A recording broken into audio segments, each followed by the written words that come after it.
Hello friends, welcome to my channel English guystar. Friends, আজকে the Hindu newspaper থেকে এই আর্টিকেলটি নিয়েছি। তো আর্টিকেলটি মূলত একটি দুঃখজনক ঘটনাকে কেন্দ্র করেই লিখিত হয়েছে। তোমরা জানো যে ইরানিয়ান প্রেসিডেন্ট এবং ফরেন মিনিস্টার যে ক্র্যাশে হেলিকপ্টার ক্র্যাশে মারা যায়, সেই ঘটনাকে কেন্দ্র করেই মূলত লেখা হয়েছে। তো চলো এই আর্টিকেলটি আমরা একেবারে ভেঙে ভেঙে পড়ি এবং এখানে যতগুলো ভোকাবুলারি, গ্রামাটিক্যাল স্ট্রাকচার, প্রোনাউন্সিয়েশন সবগুলোই আমরা শিখবো। তো চলো শুরু করি। প্রথমে টাইটেল থেকে শুরু করা যাক। Helicopter crash. আচ্ছা, হেলিকপ্টার ক্র্যাশ হয়, ঠিক আছে। হেলিকপ্টারের চূর্ণ বিচূর্ণ হয়ে যাওয়া, ক্র্যাশ তোমরা জানো। সো কিলস, মেরে ফেলে। কাকে মেরে ফেলে? ইরানের প্রেসিডেন্টকে মেরে ফেলে। অ্যান্ড ফরেন মিনিস্টার এবং বিদেশি মন্ত্রী। ফরেন মিনিস্টার মানে বিদেশি মন্ত্রী, আর প্রেসিডেন্ট মানে তোমরা জানো রাষ্ট্রপতি। তো এদেরকে মেরে ফেলে হেলিকপ্টার ক্র্যাশ। তো চলো এবার মূল পড়াটা পড়া যায়। Iranian president Ebrahim Raisi. তো ইরানের যে প্রেসিডেন্ট রয়েছে, রাষ্ট্রপতি, নাম হচ্ছে Ebrahim Raisi. And foreign minister এবং বিদেশি মন্ত্রীর নাম হচ্ছে হোসেন আমির আবদুল্লাহিয়ান। তো এরা দুজনাই কিন্তু war confirmed.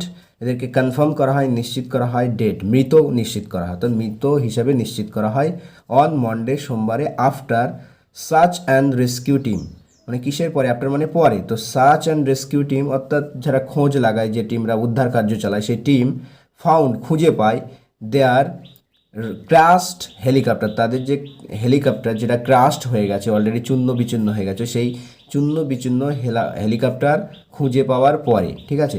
Enough frog shrouded mountain. আচ্ছা, ফগ শ্রাউডেড বলতে বোঝাচ্ছে যে কুয়াশাচ্ছন্ন, ঠিক আছে, কুয়াশাচ্ছন্ন পাহাড়ে। রিজিয়ান, তো রিজিয়ান মাউন্টেন, রিজিয়ান ওই মাউন্টেন এলাকার, ঠিক আছে। তো ওই মাউন্টেন এলাকা বা পাহাড়ি এলাকার ফগ শ্রাউডেড মানে হচ্ছে কুয়াশাচ্ছন্ন। স্পার্কিং, যেটা স্পার্ক করে, কি করে? মর্নিং মানে হচ্ছে এখানে শোকটাকে ছড়িয়ে দেয়, ঠিক আছে। কাদের মধ্যে? ইন দ্য ইসলামিক রিপাবলিক, অর্থাৎ সেই ইসলামিক রিপাবলিকে, অর্থাৎ এখানে ইরানের কথা বলা হচ্ছে। তো ইরানের মধ্যে কিন্তু এই ঘটনাটা কিন্তু স্পার্ক করে দেয়, কি করে? ছড়িয়ে দেয় মর্নিং, শোকের ছায়া ছড়িয়ে দেয় চারিদিকে, ঠিক আছে। আশা করি বুঝতে পেরেছ।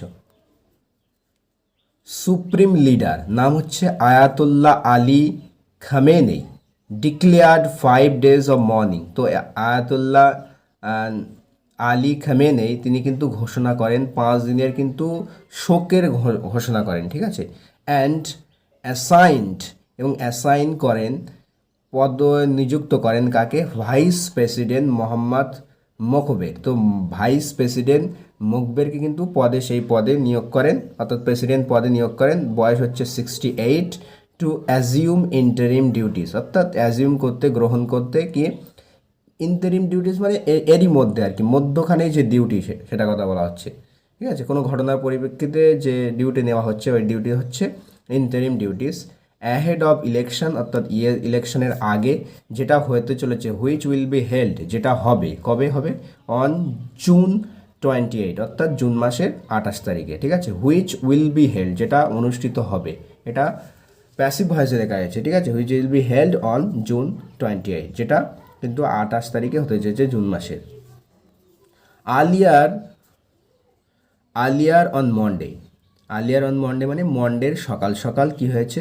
স্টেট টিভি মানে স্টেট, যে দেশের যে টিভি অ্যানাউন্স, সেটা ঘোষণা করে, কি ঘোষণা করে? দ্যাট যে the servant of the Iranian nation, তার মানে ইরানিয়ান নেশনের সার্ভেন্ট, অর্থাৎ এখানে কর্মচারী কথা বলা হচ্ছে, নাম হচ্ছে Ayatollah Ebrahim Raisi, has achieved, তিনি অ্যাচিভ করেন, অর্থাৎ তিনি অ্যাচিভ মানে কোনো কিছু প্রাপ্ত হওয়া, ঠিক আছে, পাওয়া। তো তিনি কি পান? The highest level of martyrdom, highest level মানে উচ্চ লেভেলের, উচ্চ পর্যায়ে তিনি কিন্তু শহীদি লাভ করেন, ঠিক আছে। মার্টারডম মানে শহীদ হওয়াকে মার্টারডম বলা হচ্ছে। তো উচ্চ লেভেলের মার্টারডম অর্থাৎ শহীদি তিনি গ্রহণ করেন। এবং ব্রডকাস্ট করেন, ঠিক আছে। হ্যাজ, এখানে ব্রডকাস্ট কিন্তু থার্ড ফর্মে লেখা আছে, এখানে হ্যাজ উজ্জ আছে মনে করতে হবে। তো হ্যাজ ব্রডকাস্ট করেছে, ঠিক আছে। কি ব্রডকাস্ট করেছে? পিকচারগুলোকে, ছবিগুলোকে ফ্রম রয়েসিস লাইফ, রয়েসের জীবন থেকে, অ্যাজ আ ভয়েসের একটা ভয়েস মানে কণ্ঠস্বর হিসাবে, রিসাইটিং, যে ভয়েসটা রিসাইট করছে, পাঠ করছে, আবৃত্তি করছে দ্য কোরআন, অর্থাৎ কোরআন পাঠ করছে, এরকম একটা ভয়েস রয়েসের জীবন থেকে, সেটা কিন্তু ব্রডকাস্ট করেন। মানে একসময় তিনি কোরআন পাঠ করছিলেন, সেই ভয়েসটা জনসম্মুখে অর্থাৎ ব্রডকাস্ট করা হয় টিভির মাধ্যমে বা বিভিন্ন রেডিও ইত্যাদির মাধ্যমে ব্রডকাস্ট করা হয় বা সম্প্রচার করা হয়। কন্ডোলেন্সেস ফ্লাডেড, আচ্ছা কন্ডোলেন্সেস মানে সমবেদনা, ঠিক আছে, সমবেদনা। ফ্লাড বলতে, ফ্লাড মানে বন্যা অ্যাকচুয়ালি, ফ্লাডেড মানে কি একসাথে অনেকগুলো আশাকে বলা হয় ফ্লাড কোনো কিছু। তো কন্ডোলেন্সেস কিন্তু এক্সপ্রেস করা হয় এখানে মানে করতে পারি, ঠিক আছে। তো এক্সপ্রেস করে মানে বন্যা যেমনভাবে আসে এরকম কন্ডোলেন্সও বিভিন্ন দিক থেকে আসছে, সমবেদনা আসছে। In from Palestinian militant group Hamas, তো প্যালেস্টিনিয়ান যে মিলিটেন্ট গ্রুপ রয়েছে, ঠিক আছে, তার নাম হচ্ছে হামাস, সেই হামাসের থেকে কিন্তু কন্ডোলেন্সেস আসে। আর তার থেকে লেবানন্স হেজবুল্লাহ, লেবাননের যে হেজবুল্লাহ গ্রুপ আছে মিলিটেন্ট গ্রুপ সেখান থেকে, অ্যান্ড সিরিয়া, এবং সিরিয়া থেকেও আসে অল মেম্বার্স। তো এগুলো সম্পর্কে বলা হচ্ছে যে এই সমস্ত গ্রুপ বা দেশ, এটা হচ্ছে all members of the so-called axis of resistance against Israel and its allies। আচ্ছা, ইসরায়েল এবং এর বন্ধু দেশ যে সমস্ত দেশ রয়েছে তাদের বিরুদ্ধে যে অ্যাক্সিস অফ রেজিস্ট্যান্স বলে একটা গ্রুপ রয়েছে, যে গ্রুপটা ইরান কিন্তু লিড করে সেই Iran lead Axis of resistance যে গ্রুপ রয়েছে, সেই গ্রুপ কাদের বিরুদ্ধে রেসিস্ট করে, কাদের বিরুদ্ধে আন্দোলন করে, ইসরায়েল এবং তার বন্ধু দেশগুলোর মধ্যে, সেগুলো কিন্তু এই সমস্ত মেম্বার হেজবুল্লাহ, হামাস এবং সিরিয়া, ঠিক আছে, এবং ইরানও আছে তার সাথে। At a time of high West Asia tension over the Gaza war, অর্থাৎ গাজা ওয়ার নিয়ে বা গাজা যুদ্ধ নিয়ে যে ওয়েস্ট এশিয়াতে হাই লেভেলের যে টেনশন বিরাজ করছে, অর্থাৎ বিরাজ করছে, অর্থাৎ প্যান্ডেমোনিয়াম, একটা ক্যাওয়াস সিচুয়েশন, সেই সিচুয়েশনের সময়, ঠিক আছে, অ্যাট আ টাইম মানে এমন একটা সময় যে সময় হচ্ছে হাই টেনশন বিরাজ করছে ওয়েস্ট এশিয়াতে অর্থাৎ পশ্চিম এশিয়াতে গাজা ওয়ারকে কেন্দ্র করে, ঠিক আছে।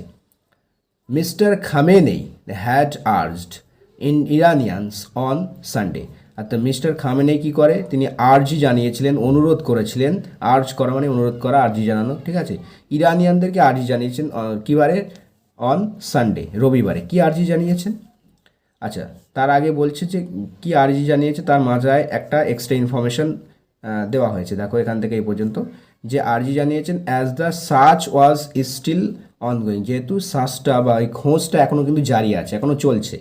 তো ইরানিয়ান, তো এক্সট্রা ইনফরমেশনটা পড়া হয়ে গেল, এবার কি তাহলে আগেরটা দেখো এবারে। তো mister Khamenei mister Khamenei urge করেছিল ইরানিয়ানদেরকে রবিবারে কি করতে, নট টু ওয়ারি, চিন্তা না করতে, ঠিক আছে। এটা ডাইরেক্ট এটা শেষে দিলেও হয়ে যেত, কিন্তু একটু মাঝখানে ঢুকে দিয়ে একটু অ্যাডভান্স লেভেলের স্ট্রাকচার ইউজ করা হয়েছে, ঠিক আছে, এরকম করা যায়। তো মাঝখানে এটা, তবে এরকম করতে গেলে কমা টু কমা ইউজ করতে হবে, মানে এই কমা আর এখানে একটা কমা দিতে হবে, ঠিক আছে, তারপরে বলতে হবে, কিন্তু কমা না দিলে কিন্তু সেন্টেন্সটা ভুল হবে, ঠিক আছে। তো নট টু ওয়ারি, চিন্তা না করতে, মানে চিন্তা যাতে না করে সেই জন্য কিন্তু আর্জি জানিয়েছেন কি ব্যাপারে, about the leadership of the country, দেশের যে নেতৃত্ব সম্পর্কে, কে নেতৃত্ব দেবে, মানে যেহেতু প্রেসিডেন্ট মারা গেছেন, তো এ নিয়ে যে চিন্তা রয়েছে তার সেই চিন্তাগুলো দেশবাসী না করতে কিন্তু তিনি অনুরোধ জানিয়েছেন, ঠিক আছে। সেইং, এটা বলে তার সাথে সাথে তিনি এটা বলেছেন যে there will be no disruption, বলছে কোনো রকম ব্যাহত হবে না, কাজের কোনো রকম ডিসরাপশন মানে কি, কোনো কিছু ব্যাহতকরণ হওয়া, তো কোনো রকম ব্যাহত হবে না, ঠিক আছে, নো ডিসরাপশন, কোনো রকম ব্যাহত হবে না, ইন দ্য কান্ট্রিজ ওয়ার্ক, মানে কান্ট্রিজ কাজে, অর্থাৎ কান্ট্রির এই কাজ যে কোনো কাজে কোনো রকম কিন্তু ডিসরাপশন হবে না, ব্যাহত হবে না। Iran's one time top nuclear negotiator, আচ্ছা ইরানের যে এক সময়ের কিন্তু উচ্চ লেভেলে একজন নিউক্লিয়ার নিয়ে পরমাণু দিয়ে নেগোশিয়েটার ছিল, নেগোশিয়েটার মানে বিভিন্ন রকম আলোচনা করে যে, তো তার নাম ছিল আলী বাঘেরি। সেই আলী বাঘেরিকে কী করা হয়েছে, ওয়াজ অ্যাপয়েন্ট করা হয়েছে অ্যাক্টিং ফরেন মিনিস্টার, তো তাকে অ্যাপয়েন্ট করা হয়েছে কাজ করতে কী হিসাবে, ফরেন মিনিস্টার হিসেবে কাজ করতে, বিদেশি মন্ত্রী হিসেবে কাজ করতে। A black flag was hoisted, একটা কালো পতাকা কিন্তু উত্তোলন করা হয়েছিল at a major Shia shrine মানে অ্যাকচুয়ালি মন্দির হয়, মঠ হয়, ঠিক আছে, এখানে একটা মানে উপাসনালয় বলতে পারি, শিয়াদের যে উপাসনালয় রয়েছে বড়, বিশাল বড়, সেখানে কিন্তু কি করা হয়, কোথায় রয়েছে সেটা, ইন দ্য সিটি অফ কুম শহরে বিশাল বড় যে একটা শিয়াদের শ্রাইন মঠ রয়েছে আর উপাসনা কেন্দ্র রয়েছে, সেখানে কি করা হয়, as a sign of mourning, তো এখানে কালো পতাকা উত্তোলন করা হয় কিসের জন্য, মর্নিংয়ের সাইন হিসেবে বা চিহ্ন হিসেবে, যে আমরা মর্ন করছি, অর্থাৎ শোক পালন করছি সেটার চিহ্ন স্বরূপ। কার জন্য? ফর রাইসি, রাইসির জন্য। তো রাইসি সম্পর্কে বলা হচ্ছে যে home many had consider, home মানে যাকে, তো রাইসিকে অনেকেই মেনি হ্যাড কনসিডার অনেকেই বিবেচনা করেছিলেন, তাদের অনেকেই ভাবতেন কী হিসাবে? A favourite to one day succeed the supreme leader, অনেকেই ভাবতেন যে একদিন কিন্তু তিনি সাকসিড করবেন, অর্থাৎ উত্তরাধিকারী হিসেবে সেই পদটা পাবেন, আসীন হবেন, সুপ্রিম লিডার পদে কিন্তু একদিন তিনি আসীন হবেন। এটা কিন্তু অনেকেই কী করতেন? অনেকেই কিন্তু এটা বিবেচনা করতেন, ঠিক আছে? তো আই হোপ আজকের লেসনটা তোমরা বুঝতে পেরেছো। ইরানিয়ান প্রেসিডেন্ট মারা যাওয়ার কারণে ইরানে একটা বিশাল শোকের ছায়া নেমে আসে, সে ঘটনাকে কেন্দ্র করে কিন্তু এটা আর্টিকেলটা আজকে লেখা হয়েছে। তো আশা করি আজকের লেসনটা তোমাদের পছন্দ হয়েছে। পরবর্তীতে আবার অন্য কোনো লেসন নিয়ে দেখা হচ্ছে। Thanks for watching this video.